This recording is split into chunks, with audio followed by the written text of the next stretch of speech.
कि आवाम को मुबारकबाद देता हूँ कि उन्होंने जो फ़ैसला दिया है हम उसको रिस्पेक्ट करते हैं, उसको कबूल करते हैं। दूसरी बात यह है कि मैं शुक्रिया अदा करना चाहूँगा जो वोटर्स का जो मजलिस के हक़ में अपने वोट का इस्तेमाल किए, हमारे कैंडिडेट्स का और हमारे वहाँ के स्टेट यूनिट के प्रेसिडेंट शौकत साहब का, सैयद रफ़त साहब का, कि इन तमाम ने काफ़ी मेहनत की।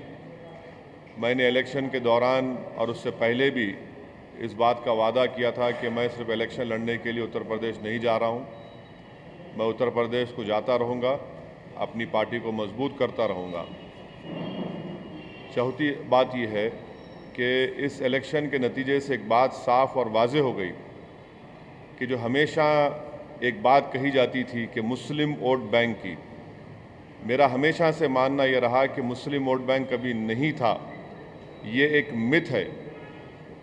और इससे एक और बात साफ जाहिर हो गई कि जो इल्ज़ाम लगता था कि आपके लड़ने से वोट कट रहे हैं या स्पॉइलर हैं अब आप खुद बताइए कि 368 सीट्स खाली थे, मैं तो सिर्फ 35 सीट पर लड़ा और उन 35 सीट में बहुत से ऐसी सीट हैं जहां पर बीजेपी कामयाब नहीं हुई हमारे लड़ने की वजह से। संभल की सीट है मिसाल के तौर पर, वहाँ पर हमारे कैंडिडेट ने 61,000 वोट लिए, समाजवादी के कैंडिडेट ने कुछ 78,000 वोट लिए। तो ऐसे कई सीटें हैं। तो अब सवाल ये पैदा होता है कि सेकुलर पार्टीज़, इनका वोट कहाँ पर गया।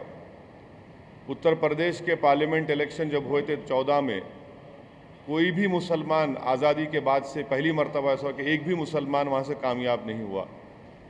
अब ये खुद सेकुलर पार्टीज़ जो अपने आप को सेकुलर कहते हैं, वो खुद सोचें, इंट्रोस्पेक्शन करें और मेरे सवाल का जवाब दें कि भाई आपका वोट कहाँ पर चला गया।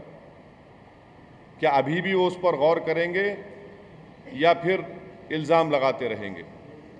और आखिरी बात यह है कि समाजवादी पार्टी का कोई काम नहीं था वहाँ पर, लोग तंग थे समाजवादी पार्टी उनके करप्शन से, उनके ख़ानदानी झगड़े से। और यही वजह है कि मेरे ख़्याल से 55-60 सीट पर समाजवादी सिमट जाएगी। और आखिरी बात यह है कि जो मायावती ने कहा है, इलेक्शन कमीशन को लेटर लिखा है, मैं उम्मीद करता हूं कि इलेक्शन कमीशन मायावती के जो उन्होंने इस इशू को उठाया उसका इलेक्शन कमीशन जवाब देगा, क्योंकि मायावती उत्तर प्रदेश की 4 मरतबा वो मुख्यमंत्री रह चुकी हैं। ये मुझको कहना है।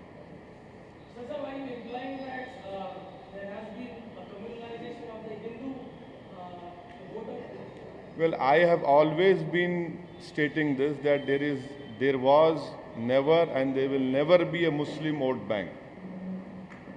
It has always been the opposite, because if there was a Muslim vote bank, the socio-education indicators of Muslims in Uttar Pradesh would have been much better. Muzaffarnagar would not have happened. तो आपके तरफ से बिहार के बाद आपने मेहनत बहुत की यहाँ पे यूपी में, तो आपकी तरफ से, आपकी पार्टी की तरफ से कहाँ कमी रहेगी।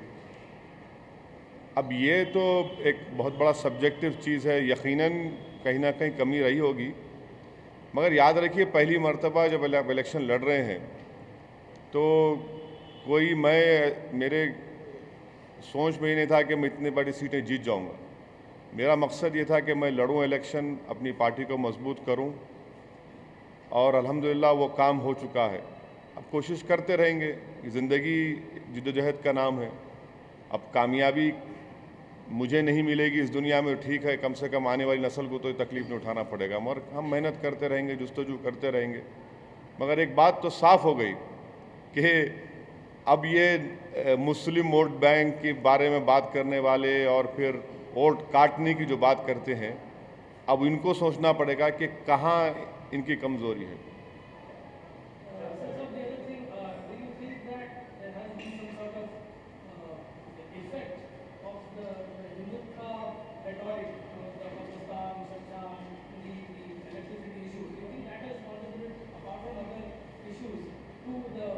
Well, let me answer your question in this way.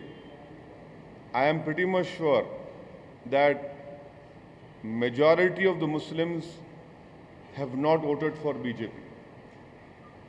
Now, what number that would be, I don't know. I'm not a psephologist, but I'm sure when the data comes out in a day or two, this will be proven right.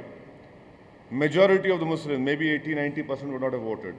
The question that I'm asking is, despite that, how is BJP winning?